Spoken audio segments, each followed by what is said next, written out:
सभी भाई बहनों को जय मसीह की। पवित्र आत्मा के द्वारा जीवन, रोमियो अध्याय 8। अतः अब जो मसीह यीशु में हैं उन पर दंड की आज्ञा नहीं, क्योंकि वे शरीर के अनुसार नहीं वरन आत्मा के अनुसार चलते हैं। क्योंकि जीवन की आत्मा की व्यवस्था ने मसीह यीशु में मुझे पाप और मृत्यु की व्यवस्था से स्वतंत्र कर दिया। क्योंकि जो काम व्यवस्था शरीर के कारण दुर्बल होकर ना कर सकी, उसको परमेश्वर ने किया, अर्थात अपने ही पुत्र को पापमय शरीर की समानता में और पाप बलि होने के लिए भेजकर शरीर में पाप पर दंड की आज्ञा दी, इसीलिए कि व्यवस्था की विधि हम में जो शरीर के अनुसार नहीं वरन आत्मा के अनुसार चलते हैं पूरी की जाए। क्योंकि शारीरिक व्यक्ति शरीर की बातों पर मन लगाते हैं, परंतु आध्यात्मिक आत्मा की बातों पर मन लगाते हैं। शरीर पर मन लगाना तो मृत्यु है, परंतु आत्मा पर मन लगाना जीवन और शांति है। क्योंकि शरीर पर मन लगाना तो परमेश्वर से बैर रखना है, क्योंकि ना तो परमेश्वर की व्यवस्था के अधीन है और ना हो सकता है। और जो शारीरिक दशा में है वे परमेश्वर को प्रसन्न नहीं कर सकते। परंतु जबकि परमेश्वर का आत्मा तुम में बसता है तो तुम शारीरिक दशा में नहीं परंतु आत्मिक दशा में हो। यदि किसी में मसीह का आत्मा नहीं तो वह उसका जन नहीं। यदि मसीह तुम में है तो देह पाप के कारण मरी हुई है, परंतु आत्मा धर्म के कारण जीवित है। यदि उसी का आत्मा जिसने यीशु को मरे हुओं में से जिलाया तुम में बसा हुआ है, तो जिसने मसीह को मरे हुओं में से जिलाया वह तुम्हारी नश्वर देहों को भी अपने आत्मा के द्वारा जो तुम में बसा हुआ है जिलाएगा। इसीलिए हे भाइयों, हम शरीर के कर्जदार नहीं कि शरीर के अनुसार दिन काटे, क्योंकि यदि तुम शरीर के अनुसार दिन काटोगे तो मरोगे। यदि आत्मा से देह की क्रियाओं को मारोगे तो जीवित रहोगे। इसीलिए कि जितने लोग परमेश्वर के आत्मा के चलाए चलते हैं वे ही परमेश्वर के आत्मा के इसीलिए कि जितने लोग परमेश्वर के आत्मा के चलाए चलते हैं वे ही परमेश्वर के पुत्र हैं। क्योंकि तुमको दासत्व की आत्मा नहीं मिली कि फिर भयभीत हो, परंतु लेपालकपन की आत्मा मिली है, जिससे हम हे अब्बा हे पिता कह के पुकारते हैं। आत्मा आप ही हमारी आत्मा के साथ गवाही देता है कि हम परमेश्वर की संतान हैं, और यदि संतान हैं तो वारिस भी, वरन परमेश्वर के वारिस और मसीह के संगी वारिस हैं, कि जब हम उसके साथ दुख उठाएं तो उसके साथ महिमा भी पाएं। क्योंकि मैं समझता हूँ कि इस समय के दुख और कलेश उस महिमा के सामने जो हम पर प्रकट होने वाली है कुछ भी नहीं है।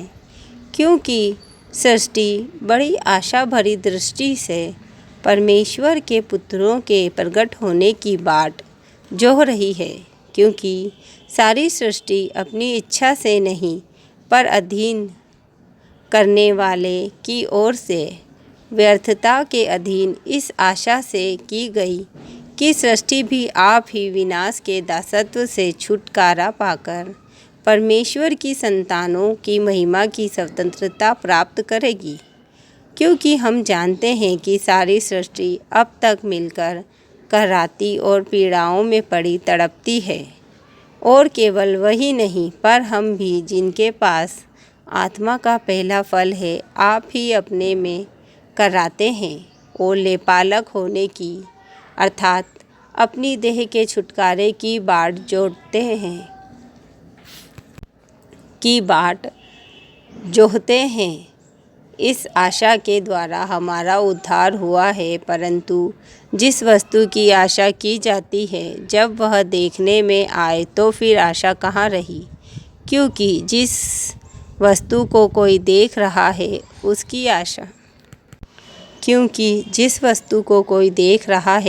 उसकी आशा क्या करेगा, परंतु जिस वस्तु को हम नहीं देखते यदि उसकी आशा रखते हैं तो धीरज से उसकी बाट जोतते भी हैं।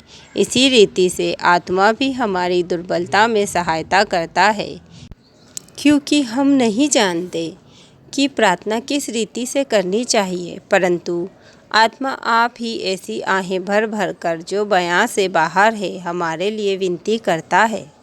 और मनों का जांचने वाला जानता है कि आत्मा की मंशा क्या है, क्योंकि वह पवित्र लोगों के लिए परमेश्वर की इच्छा के अनुसार विनती करता है। हम जानते हैं कि जो लोग परमेश्वर से प्रेम रखते हैं उनके लिए सब बातें मिलकर भलाई ही को उत्पन्न करती हैं, अर्थात उन्हीं के लिए जो उसकी इच्छा के अनुसार बुलाए हुए हैं। क्योंकि जिन्हें उसने पहले से जान लिया है उन्हें पहले से ठहराया भी है कि उसके पुत्र के स्वरूप में हो, ताकि वह बहुत भाइयों में पहलौठा ठहरे।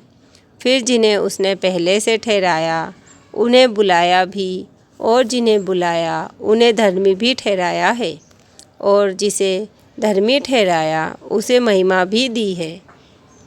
अतः हम इन बातों के विषय में क्या कहें? यदि परमेश्वर हमारी ओर है तो हमारा विरोधी कौन हो सकता है? जिसने अपने निज पुत्र को भी न रख छोड़ा, परंतु उसे हम सबके लिए दे दिया, वह उसके साथ हमें और सब कुछ क्यों ना देगा? परमेश्वर के चुने हुओं पर दोष कौन लगाएगा?